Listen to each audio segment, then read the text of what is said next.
Welcome to Community Conversations. Today we're here with Bethany. I'm Michelle. I'm from JID and Osseo. Bethany is with us today. She's one of our teachers who has been able to teach more because of this virtual world. So to kick things off, I'm grateful for that. Me too. It's been kind of amazing to see, I don't know that I fully appreciated the accessibility that digital things afforded until we were put in this position. And then I've really been reflecting on how in some ways it's opened up, new ideas and possibilities. Yeah, I learned that I was pretty close-minded on the virtual world. Not so much the virtual world itself, but like through JID, because the connection and the community is so important to me.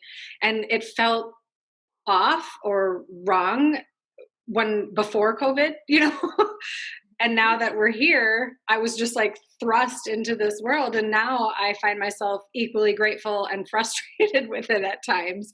But I'm so happy that we can connect in this way because it means so much. Like I can look you in the eye, even though you're in your home and I'm in mine.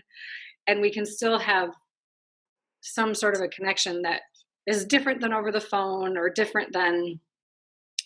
different than in person too, but yeah, I think it's really interesting, and I've been having a lot of conversations about the way you feel connected online differently, and it really is different. And I have to say, as grateful as I am for this, I'm really looking forward to when we can be back together in person too, because it's just made me even more aware of how being in space with people is its own particular experience, if that makes sense. Like you feel things differently when you're in a group and you're moving together in space. And that's been a really big adjustment because I don't know that I ever particularly thought about virtual world classes until we had to. And if I did think about it, I don't know that I thought it was for me. And there's elements of it that I really, really like. And there's elements of it that I really have to stay conscious of and sort of recalibrate around because I'm just not used to it. I find teaching virtually is different, but somehow I'm able to, I was surprised at how quickly it was accessible to me as a teacher, like how quickly I just sort of shifted into it and recognized there's a pause and there's microphones that are muted or not to deal with, or, and I guess I'm talking more like, workshop-y lecture-y type classes over asana classes. But I guess I was just surprised at how quick that just came naturally. And maybe it's just because we were all kind of put into this,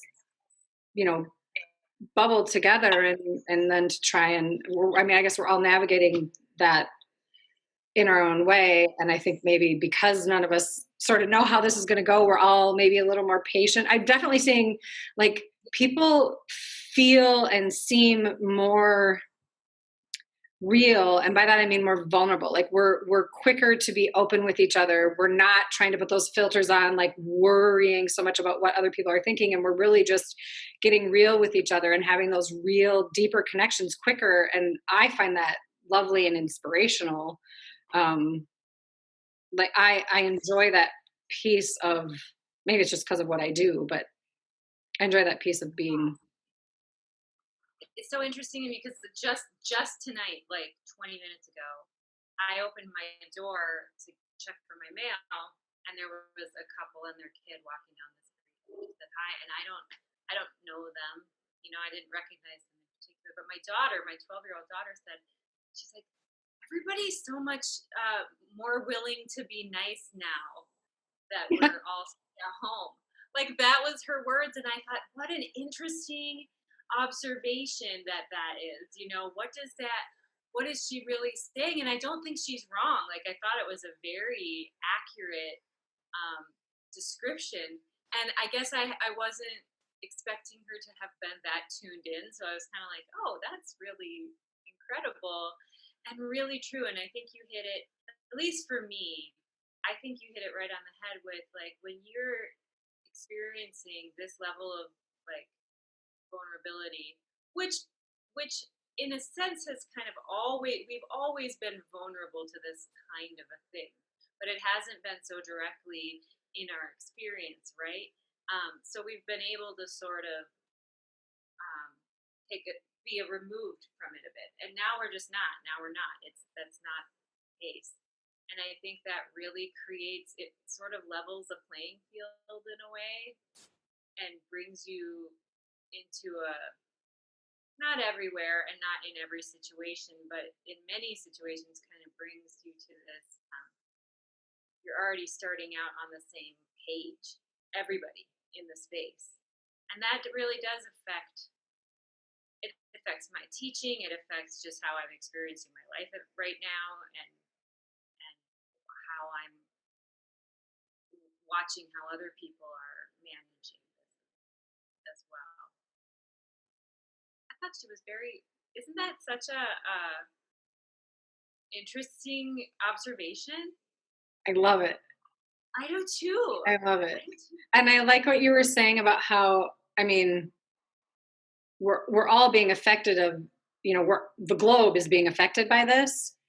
We're all being affected in different ways, but the fact that we're all being affected by the same thing brings a unity that has always been there, but we maybe haven't noticed, right? Like, I mean, I guess that's sort of my perception of it, is like, we've always had this unity. We've just been so sort of egocentric, so to speak, that we haven't had this common thread that's been so shoved in our face and visible to us. And now that we have this, it's like, I'm seeing more and more connections everywhere, I guess.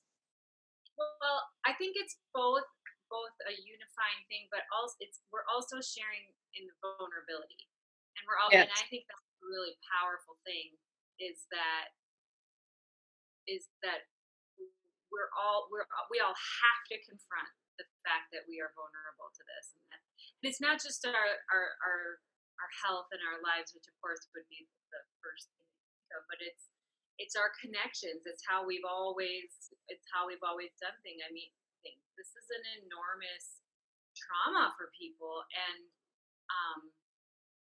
a shared one to a degree. Again, I'm not like on the front lines, right? So that's a totally different experience than what I'm living through. But we're all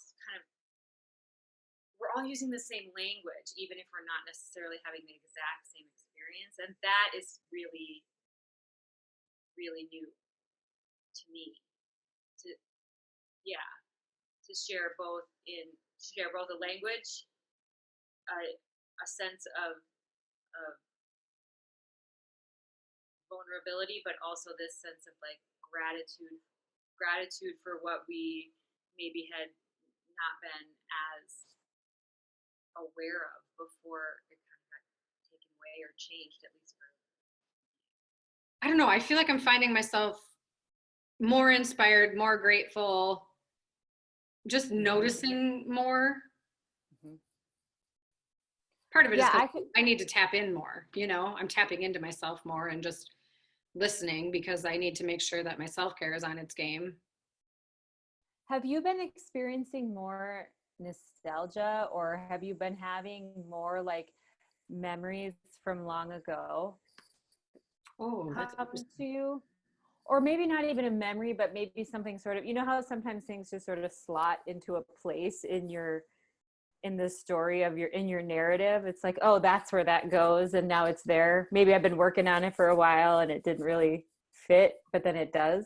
I don't know if that makes any sense. Yeah, I think like reflection. Like, I don't know that I Yeah. necessarily spend this much time reflecting unless I'm in it. Like, if I'm working through a thing, or if I'm like in the middle of but maybe that's why, because we're working through a thing. Like, we are working through a thing right now, Exactly. So it is coming up. Like, I do find myself, and we're going to go back to it because it's just what's going to happen. But that first week where my studio was closed, and like I had to, like, there were all these moving parts to figure out, and I didn't know for sure which end was up and what was going to happen in that week. Felt like a year, and I'm not complaining. It was a gift. I mean, I learned so much in that week, but there were moments where it was like I was way up here outside myself, watching myself manage through the stress and the anxiety and the fear and also the knowing that it's going to be okay. But there was like this piece of me, like I think it's, like, I guess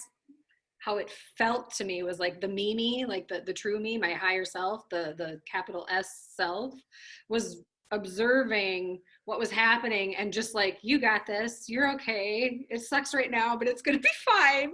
Mm-hmm. And like, it was such a surreal, I've never had that. So I felt so or just like distinctly separate yet connected from myself. It was interesting. But it didn't feel like, I don't hear you describing disassociation. That's not quite it. It's not like you were removed in order to sort of protect. It was it felt very connected. Mm-hmm. It felt safe, maybe. Interesting. It was very interesting. Yeah. I this is a question I kind of want to ask everybody right now, because I've noticed for sure and nostalgia is not quite the right word. Reflection it gets a little bit closer to it, of just feeling like we're all spending a lot more time with ourselves lately, right? And so there's this opportunity to get to know yourself in this moment differently than you do in the life before, because you're busy, and I'm still busy now. In fact, in a lot of ways I feel busier than I was, but it's a different kind of busy, and it's all from home, right? It's all from my own space.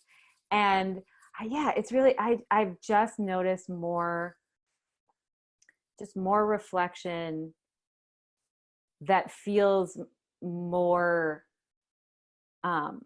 embodied in myself. Like I'm owning it, I'm understanding it, it's mine, and there's less kind of external things influencing it, which is really not what I would have at all anticipated if I thought we were going to go through this kind of scenario, which of course I didn't really ever think through. But yeah. Go ahead. I was just gonna say, I love how that all just came across. And part of that is because I've known you for so long. Like, we started our yoga teacher training together, right? And us in our yoga teacher training together, if we were having the same conversation, your energy behind all of those statements would have felt more, anxious or scattered. Yeah. And you just, it's like you're centered, and the reflection is a positive thing, and it's not, I don't know, just the way you said everything, that was so cool to, like, I can feel that it's coming from that pure place versus, sort of the lower vibrations, as they say, or, I think that's right. I think that before, I think it would have been me thinking those were the words I should say, and like, and kind of like, and that's okay. That's okay. But like, I think now they're just the words that I do say. You just as opposed to authentic. Not that it wasn't authentic before, but it's authentic, and it's authentic, and for you it feels true versus for you it feels uncomfortable. Right. Which is a very different exactly thing, right? Like if it's authentic and it feels true, the energy that's behind those things that are coming out of you feel, I don't want to use the word better, they just feel authentically in alignment. And when you say it, when it's authentic but chaotic and from that place of fear or any, anxiety or worry or any of those other, things that you and I have tendencies towards, we know this, we've had these conversations, like that feels so different. And just, I don't know, that was awesome to witness that. I don't know. Yeah.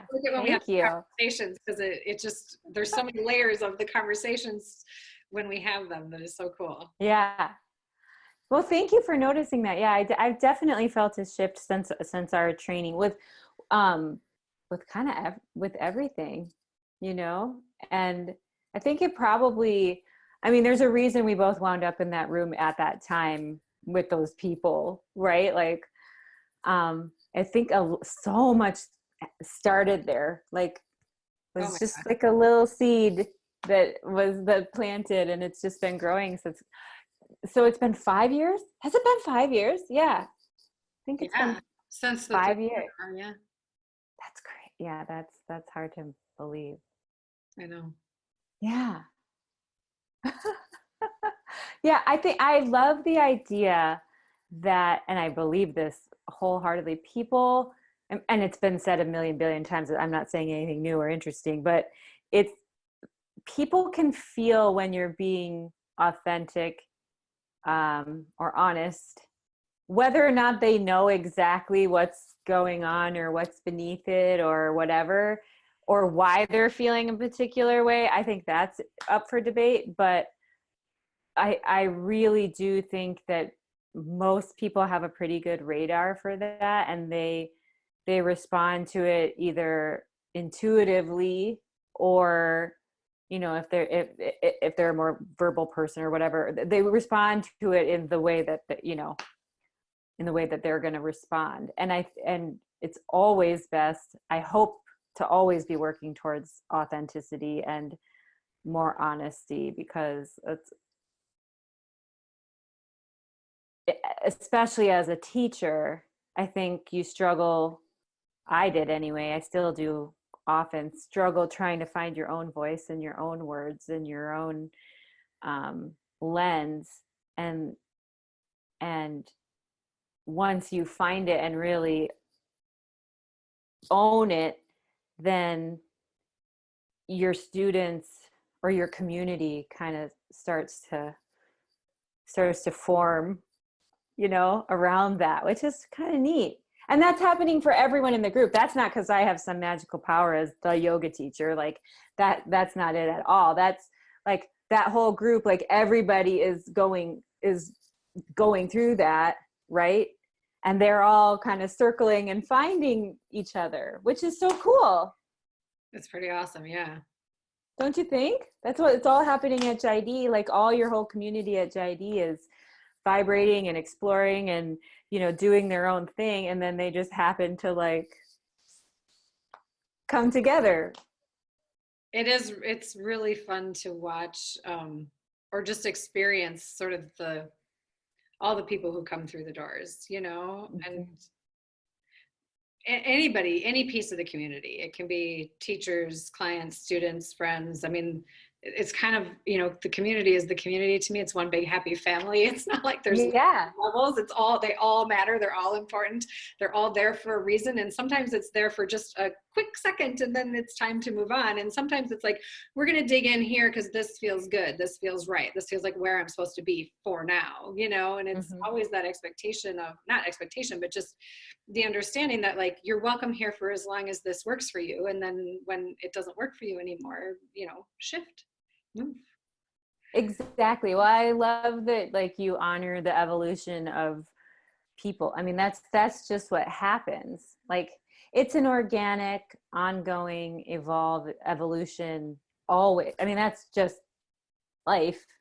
Like, Right. we might as well be describing living. Right. Right. But I think that matters. Like, I think you carrying that as a teacher and as the owner of JID, like, I think you carrying that in your heart, and believing that truly, like, already infuses JID with that sense of like, oh, I can come and I'm welcomed and I'm here for the right reasons, and I'm also able to like evolve and change and grow for the right reasons, and however that looks. Like, that starts from the moment you walk through the door, or from the moment you started painting the first wall. I mean, and that's what I was doing it here. I mean, this was exactly. yeah.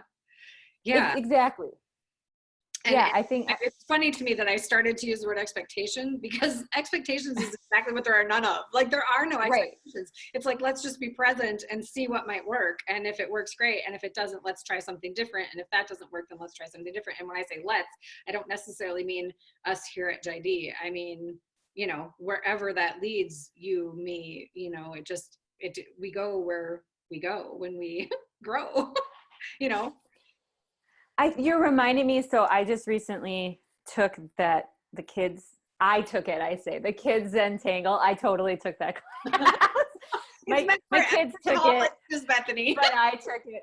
Actually, my boys took it and they did a really good job. Like, I was really pleased. They came up some cool tiles. But you say that a lot in Zentangle. Like, if you make a mistake, or if you go out of the lines, or if if your tangle isn't what, like, just let that be and see what art comes of it, see what design, see what new picture comes forward. I mean, that's such a perfect, it's interesting to me because I'm not a Zentangle teacher, so I come at it for sure as a student, but I love thinking of how many lessons there are from just like sitting down and picking up your pens and trying some stuff, and you know. Because all those lessons are ones that I so needed when I mean, like, it's all, you know, like patience and letting the outcome and just going with the flow and enjoying the process. Like, all those things, they don't come easy to me. They're much easier now, you know, and I can, especially within Zentangle, because I've done it enough where I know that, like, okay, I don't like this stroke right now, but let's just keep going and see what happens. And then it's done and it turns out to be my favorite piece, you know? So like, all those expectations, they don't matter, but it's funny how that happens. Yeah, it's funny. Yeah, you just have to find your medium. Like, I think Zentangle is such a clear way to do it. Like, it just makes a ton of sense in my mind when I'm sitting there and listening to how you teach and doing it. I'm like, oh yeah, like, this is a life lesson. This is a life lesson. Like, that makes sense. But, and for some people that might be dance or singing or like learning how to play the drums or yoga or whatever, like finding the medium in which you can like embody and absorb, some of these lessons, which are universally across the board true, right? Like, it's always going to be good to learn from your mistakes. It's always going to be good to like let yourself explore. Like, those are just generally good things. And part of the journey, part of the fun of it is finding out like how you do that. I've been thinking a lot lately about how you can learn that in asana, how you can learn that in poses, how you can learn that in your yoga, the physical practice. How does that carry over into, you know, some of these more conceptual things that we talk about? I think it's a really interesting intersection. Zentangle just happens to be one of the most absorbable ones for me. I love it. I think it's good for kids too. Yeah. Because my son who's really hard on himself would keep being like, I can't do this. And I've learned to sort of just like let that be to a degree, you know, like I'm aware, but I'm not, if I can't go towards it quite so much. But he would say I can't do it. But then I'd watch him like pick up the pen for the next one and like add more. And I'm like, okay, you're doing fine. Like, you're okay.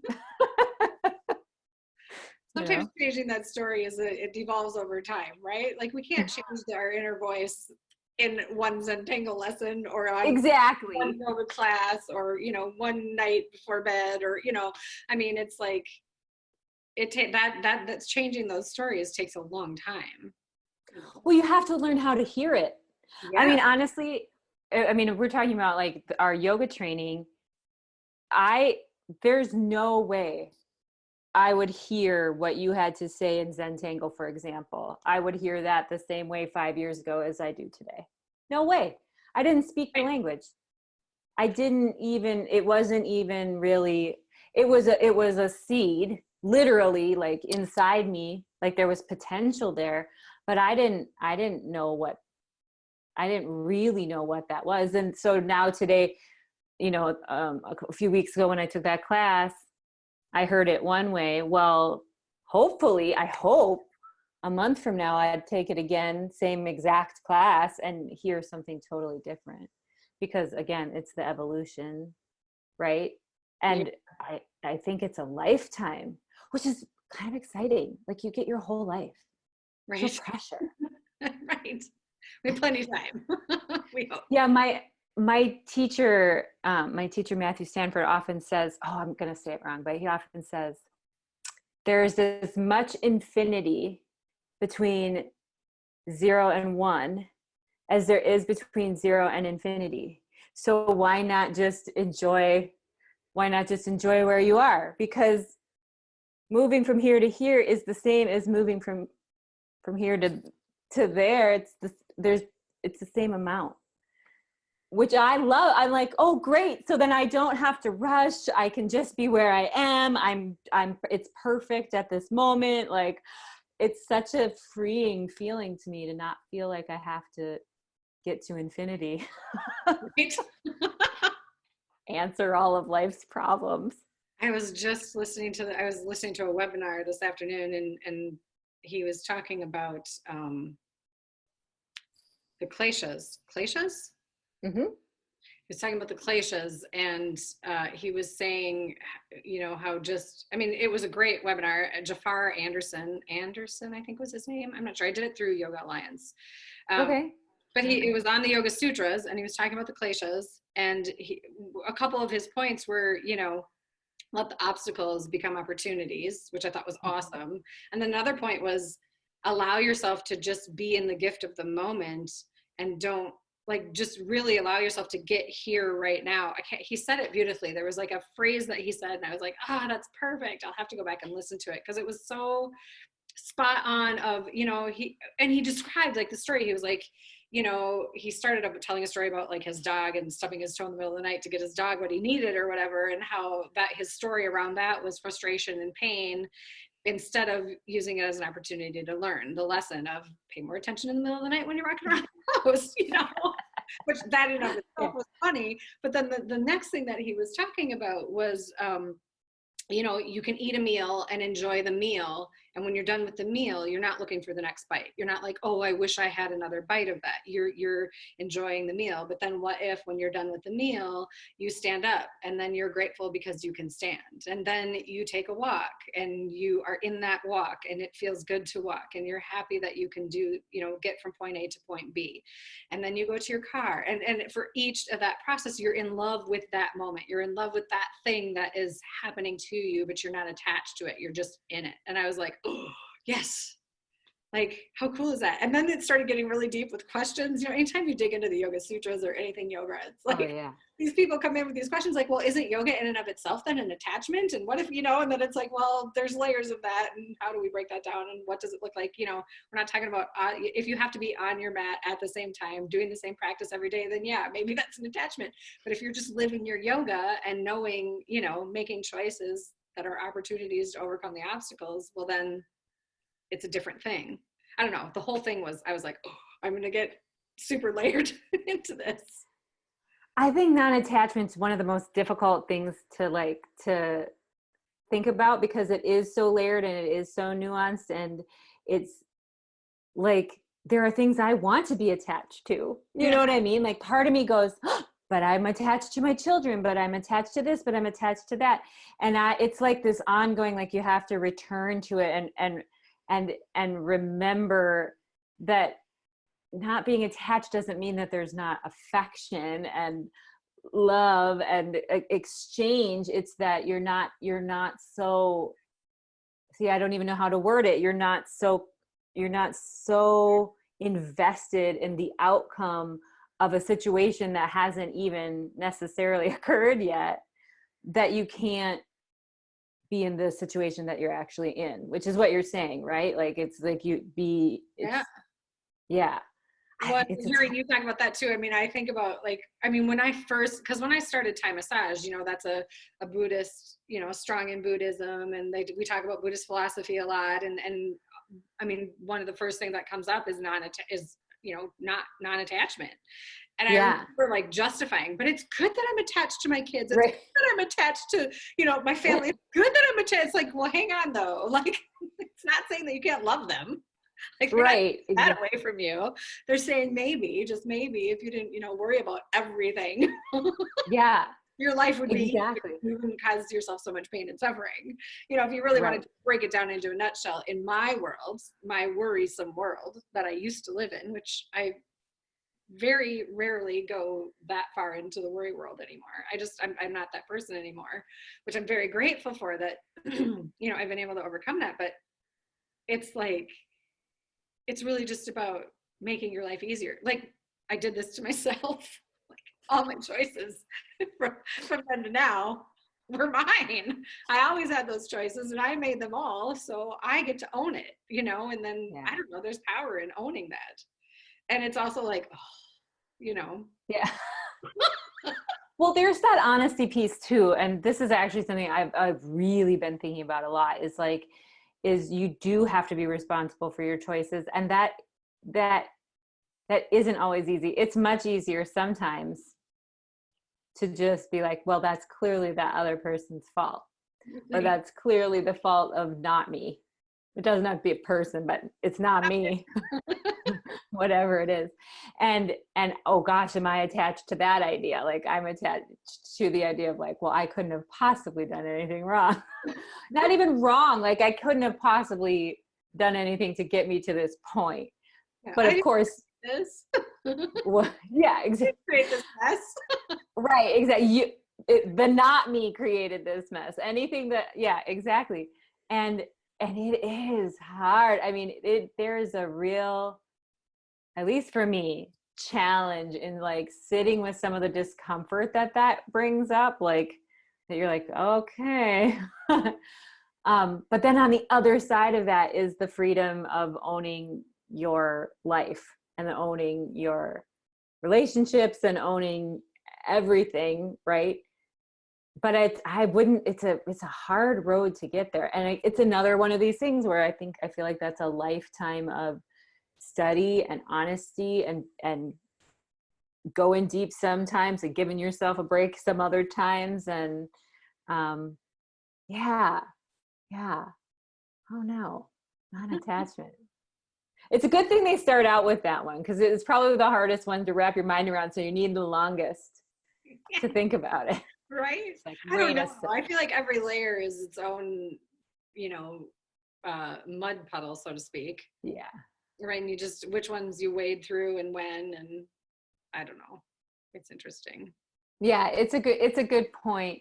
Again, I do think probably with that, and I don't know as much about time massage or that philosophy, but it does seem to me also that's an entry point too. And it may just be sort of setting you up so that you can go to the more nuanced and deeper layers of things. Like you start with this big idea of like non-attachment, and then it gets more and more nuanced and refined as you go. I don't know much about Buddhist. Yeah, well, and I think too, non-attachment, like there's so many layers within it. And, right. But it can be very simple. Just let it go.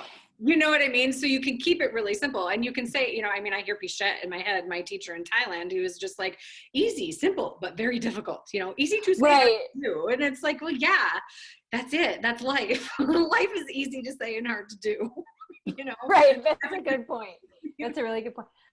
I'll say Matthew, again, my teacher often says, but complexity on the other side of simplicity isn't what you want. It's simplicity on the other side of complexity. So like you have to build, there's always going to be a time where you're like information gathering and figuring out and learning. And then ultimately, hopefully you get to the point where it's like the idea that Picasso couldn't have done what Picasso did, like just draw the little line drawings without knowing exactly how to draw the human form.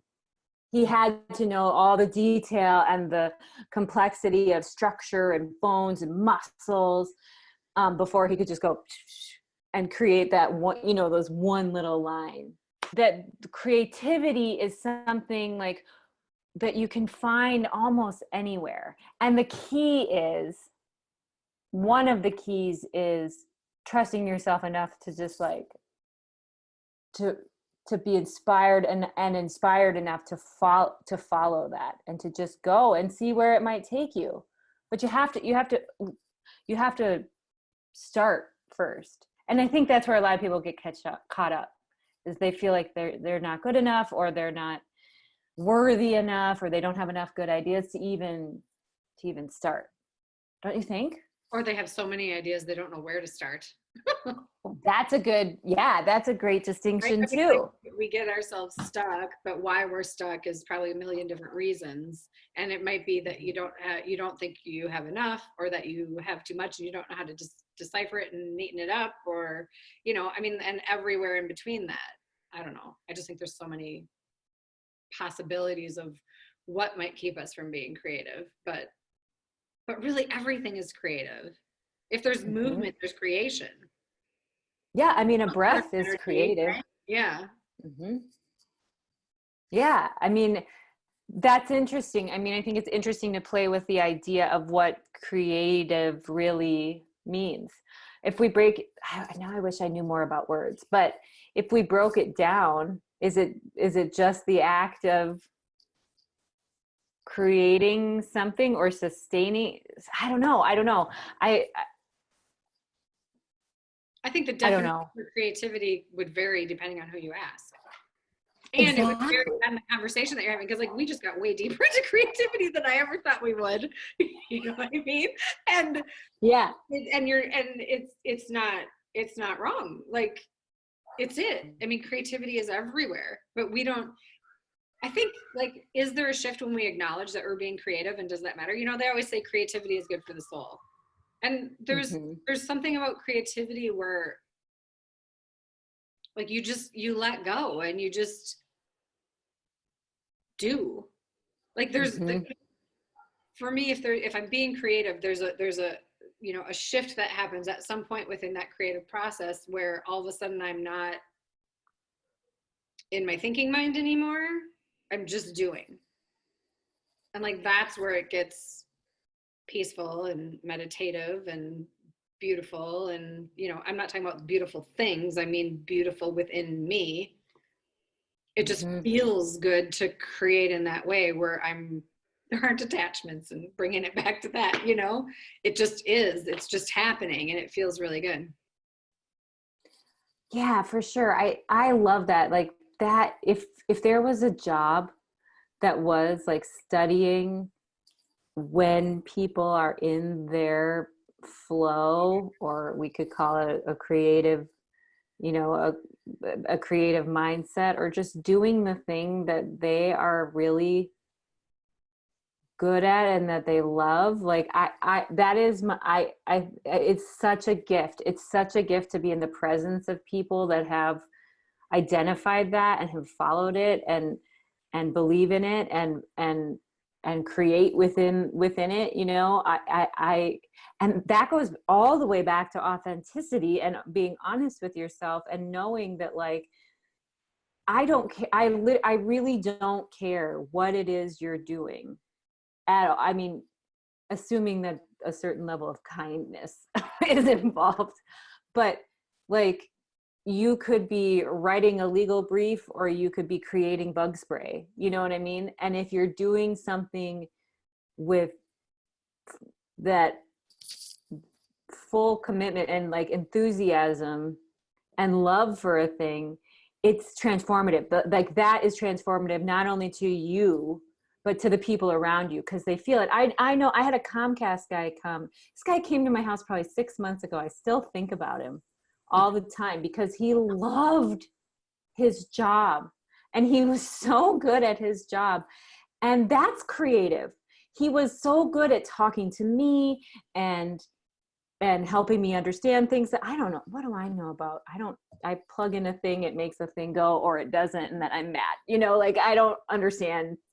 But he sat down and he talked with me forever. And you can't put that on a piece of paper, what he did that day. I can't show you why I still think about him 6 months later and smile and just think that guy was great. But there he was, loving what he did, loving where he worked and who he worked for, and loving to share that with me, which was great. And coming up with solutions to problems that I couldn't have possibly on my own ever even recognized. I mean, I love that. I love it so much. I should make my own college degree, and I'll just call it watching people do what they love and getting to sit in the presence of that.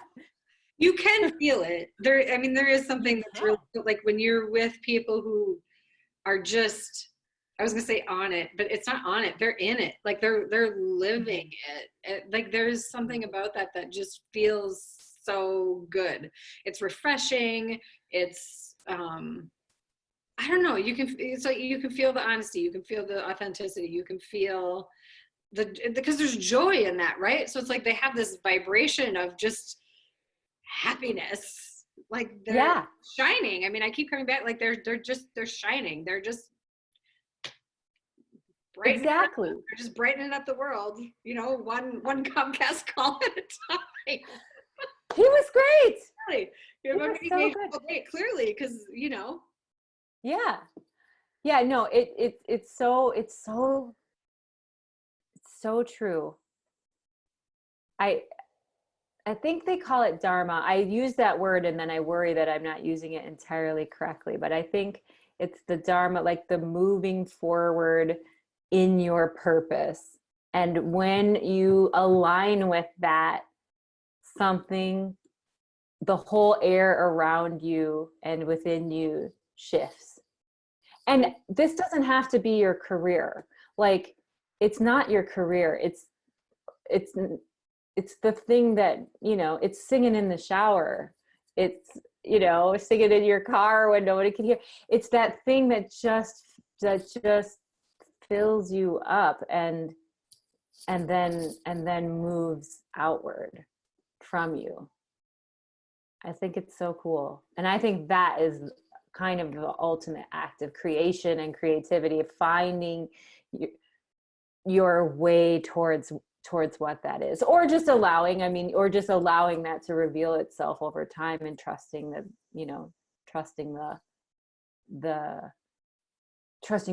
enough to let it breathe into the world, move into the world. Does that make sense? That's cool. Yeah. Breathe it into the world.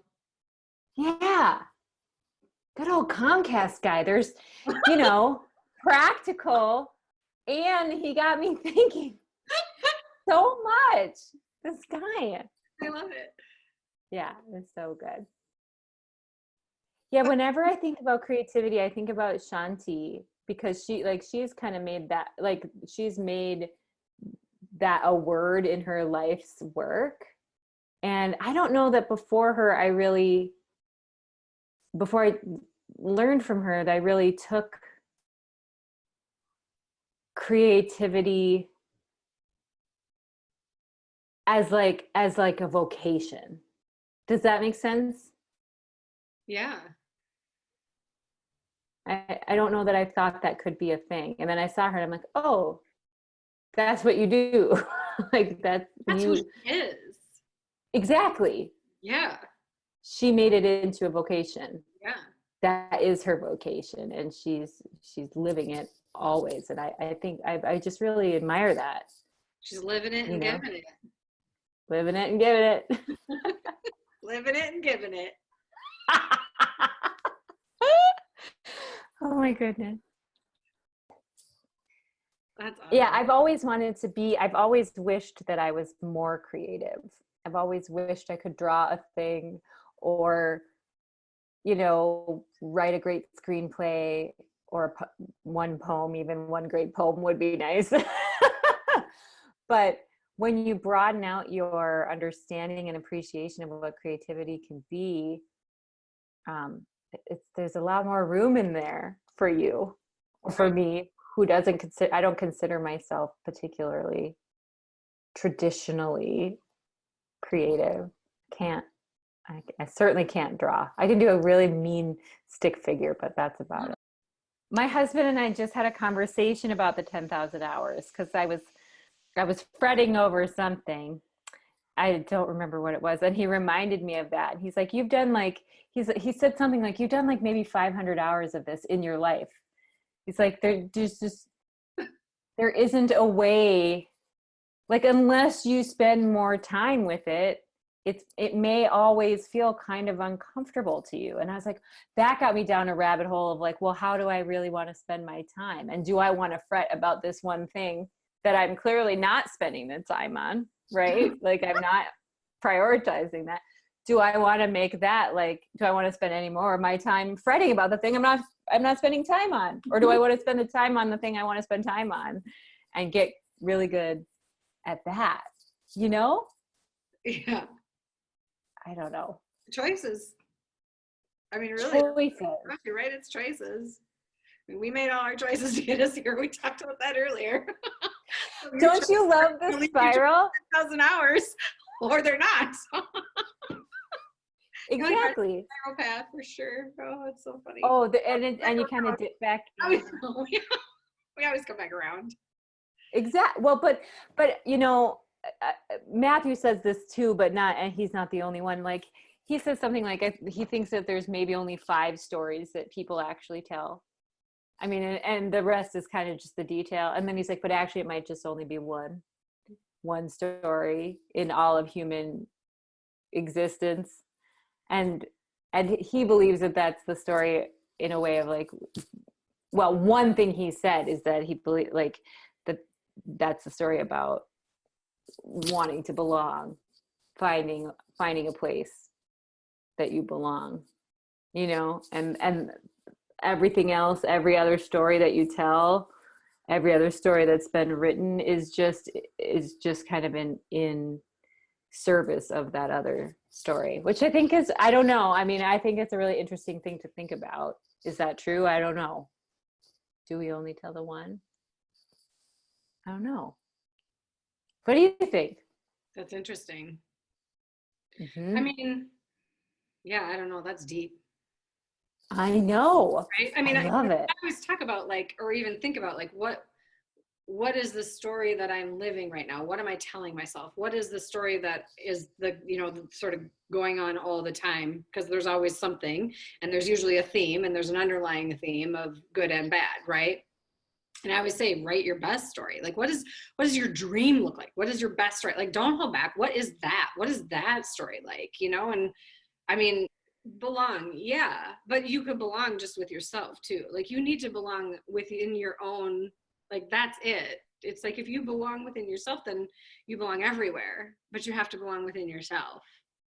I 110% agree. I think that's, for me, that I think that's the moral of the story. Not that there's morality really, but I think that that is the ultimate. You belong to yourself. Like, it's interesting because we immediately go, where do I belong? What group? What person? What other thing? What external thing? Right? But really, you need to belong to yourself, because you exactly said it, because then you belong everywhere. And it's I mean, that's kind of the whole, in my estimation, which may or may not be worth much. In my estimation, the whole point is of yoga and all of, you know, kind of the practice is to figure out that you belong to yourself, and then to know that means you belong everywhere. You're unified and in unity with every single thing, right? Yeah, like, that's I remember back when, well, not back when, I mean, I'm always doing the work, but like when I was kind of in the thick of it, doing some things, I drew like a oracle card or something, right? And like on the card, it said, I am the person I most enjoy spending time with. I'm becoming my own best friend. And like that card that I pulled on that day, it was something like that. That might not be exactly right. I was just like, oh, wow. Like, it kind of gave me this unsettled, uncomfortable feeling. And then it was like, I know it's not true yet, but it's going to be, you know, it's going to be true soon. Like, I'm working toward that, and that feels really good. And I just remember, like, in that period of time, there were so many different people I had conversations with about things, and probably books I read. I mean, I've gotten this particular thing that I'm going to say next from a bunch of different angles, but it's like, if you don't enjoy spending time with yourself, who the heck else is going to want to spend time with you, right? And I heard that in my head so many times. It's like, you know, it's like I was always running from something, or or hiding from myself, or just not, getting in my own way, basically not getting in my own way. And I don't know, it's just interesting when you think about like home, not home, like self, like belonging and being comfortable and knowing maybe not all of who you are, but knowing the most of who you are, and like being like allowing yourself to be that, even though that's the maybe the most vulnerable thing ever, right? Is when I'm authentically myself. And then like I'm not hiding behind anything. I'm just me, showing that to the world, my friends, family, everybody. And then what if that's not accepted? Like that's the scary, right? Because it's like, well, I've accepted this, but what if nobody else likes it? Right. I mean, I think that's just a human fear, maybe, so to speak. But and I don't know. I think about all the years I spent holding myself back. And I'm not saying that I don't do it anymore, because I know that, we all do it in times. Sometimes that's necessary for protection, right? Like, there's a million reasons why and a million ways to do it. But just now that I'm more in line, more centered, everything is easier, even though it might be scarier. If that makes sense, right? It does. Yeah, it's interesting. It's like I have the center. Was it you that we were talking about the pendulum? Like, here's your center, and then there's a pendulum, and like my pendulum used to literally go all the way. Like this, my pendulum was that, but it went. I mean, my extremes were so extreme, and my center was rare. It was always moving, But now I feel like I have this center, and my pendulum still goes, but it's slower and it doesn't go quite as far, and it's much easier to bring it back into that, equilibrium. What do you think? What do you think has helped you get to the more centered place? Oh, so many things. I mean, it's the choose yourself. That's where that comes from. So many things. But I think part of it is just, I mean, fear is a big one. Not necessarily getting over it, but getting comfortable in it. Oh, that's interesting. Yeah. I like that. Like, it's okay for me to fail. Like everybody does it, and I can learn from it, and I can see that as an opportunity to learn versus an embarrassing failure.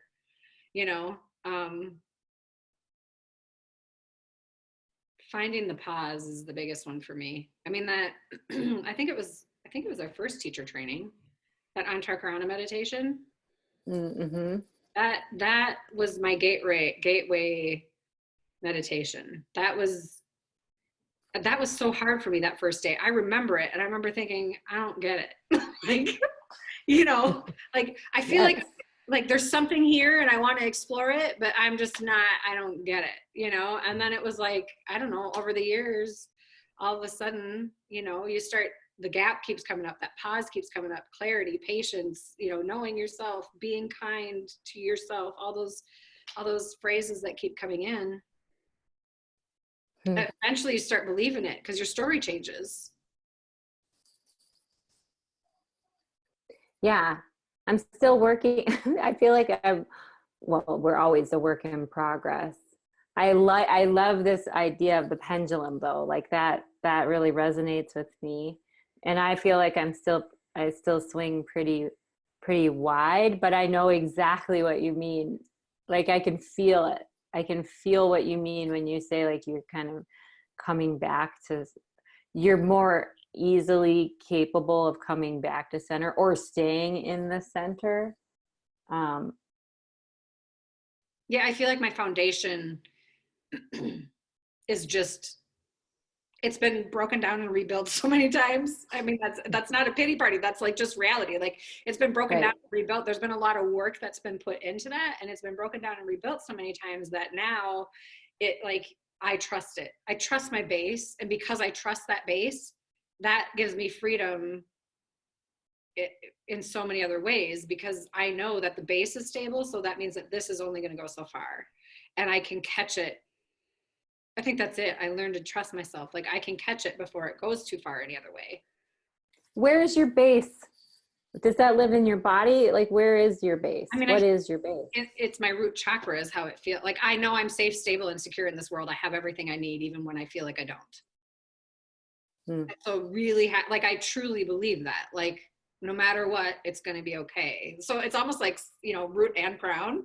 They're both like as above, so below. Mother Earth, Father Sky. However you want. Root and seventh. First and seventh chakra feel like they're like I trust them. They got it. They got it. They're good. And because I know that, then the rest can get all mucky, but it's still only going to go so far. But I'm curious. I root and crown, but I'm betting that there's a lot happening on the in between too. Like there has to be communication all the way up the channel. So it's probably that a lot more things have kind of become more in line. Oh, right? No doubt and that there's online layers to this onion. Yeah. And when I say this onion, I'm not talking about me. I'm just talking about like us in general, like as people, as seekers, as people who want to dig in and do the work and, dig in and grow, dig in and make a shift, that, and I mean, we all are making shifts every day. I'm not talking about, I'm not saying that, people who aren't in the yoga world aren't making shifts. I'm just saying like, oh no, you're talking about like, and the way we're talking about it, like not everybody goes that direction or that way.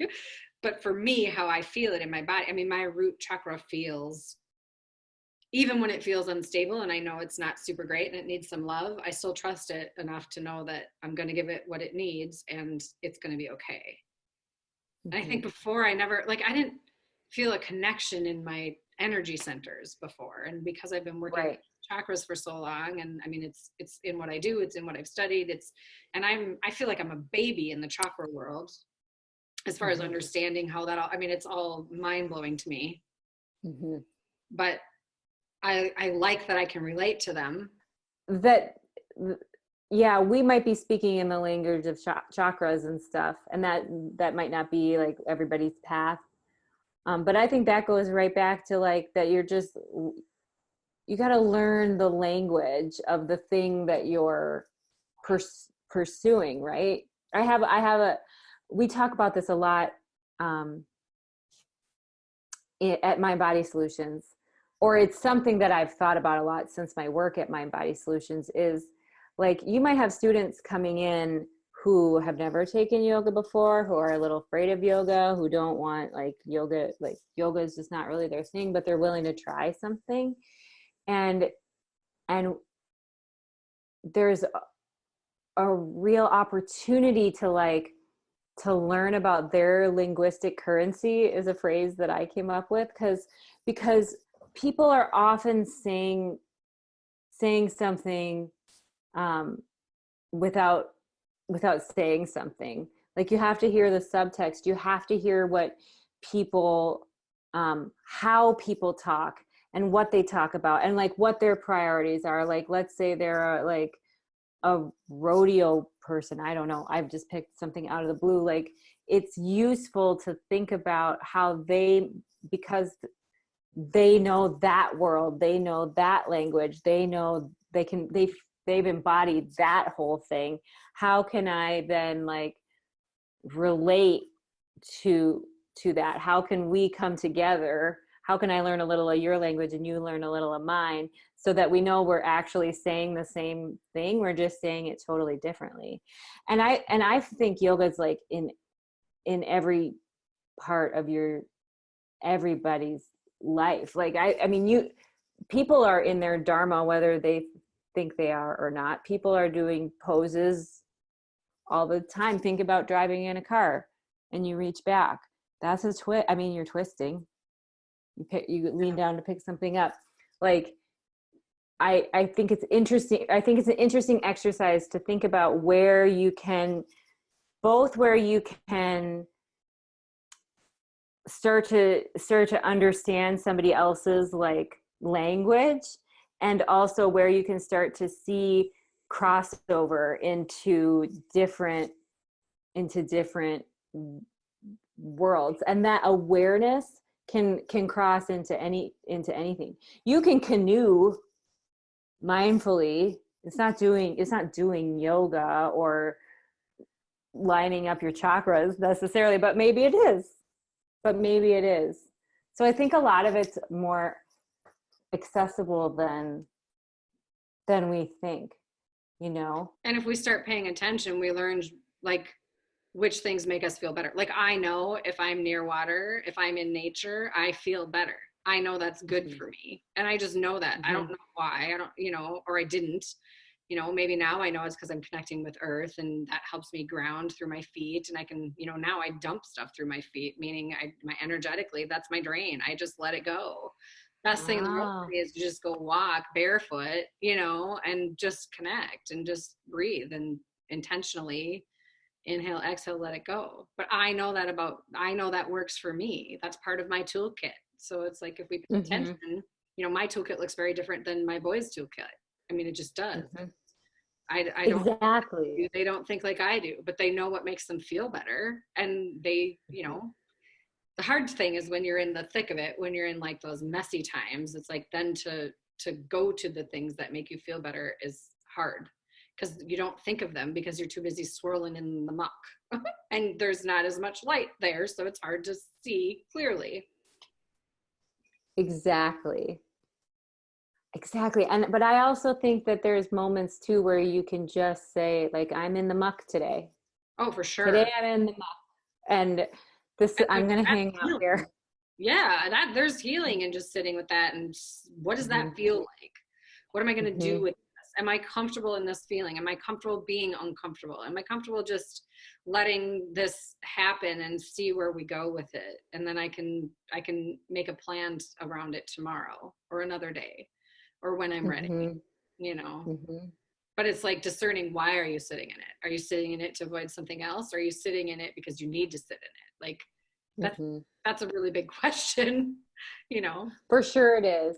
And I really think I find it extremely important to acknowledge the muck, right? To say, yep, it's here. This is here today. And it's okay that it's here with us today.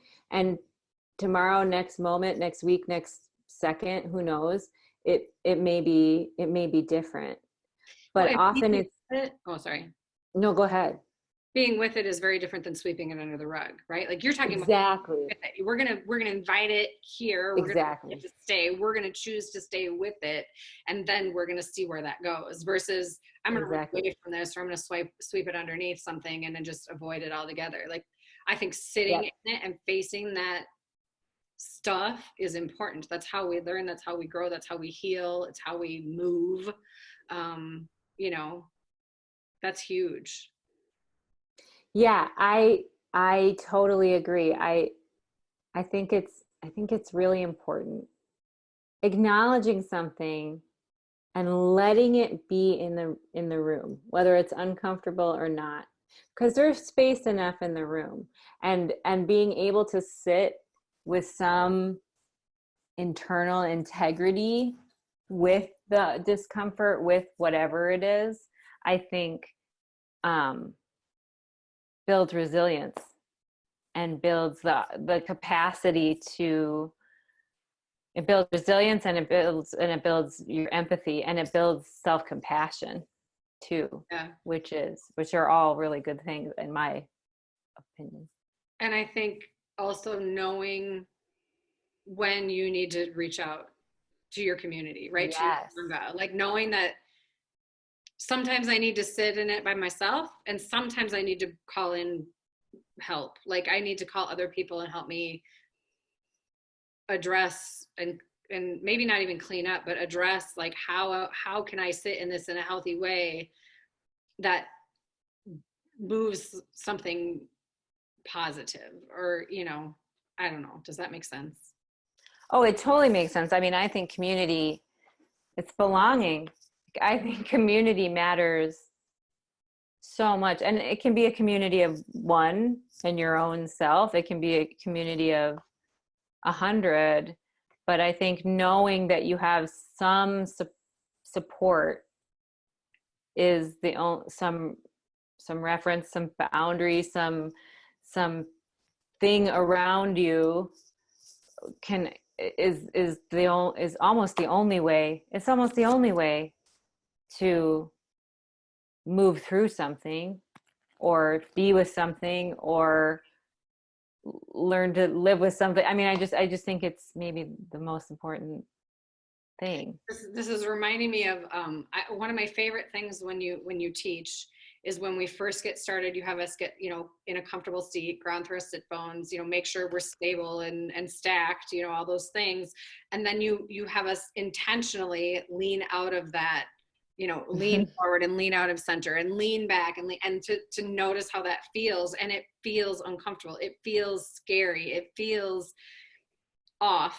And the fact that you have us do that and then notice that too, because I don't know that I've ever put that much thought into, like, when I'm circling around or when I'm moving, like, what it feels like to be really stacked and centered versus, off that equilibrium.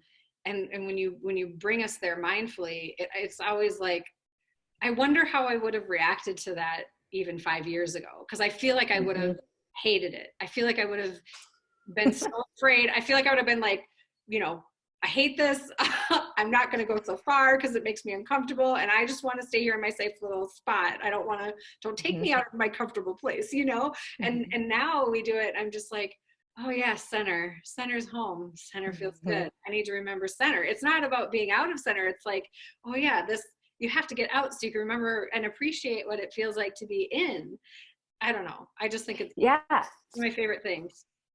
I love hearing that, because that's one of my favorite things too, actually. And I am really intentional about it. And I visualize it, or I think about it as like noticing connection and then noticing disconnection, and like, where do you want to land? Like, it is all of our,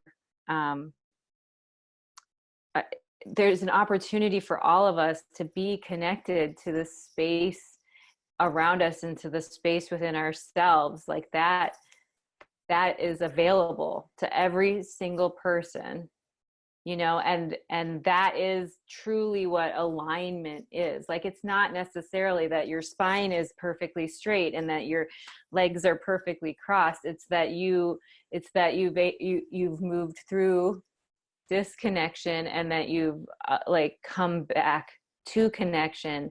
And that's just a really like physical way of experiencing it. But it also matters. Like, it also, it's not just physical. It also really, it's a physical embodiment of aligning, and aligning can mean so many things. And I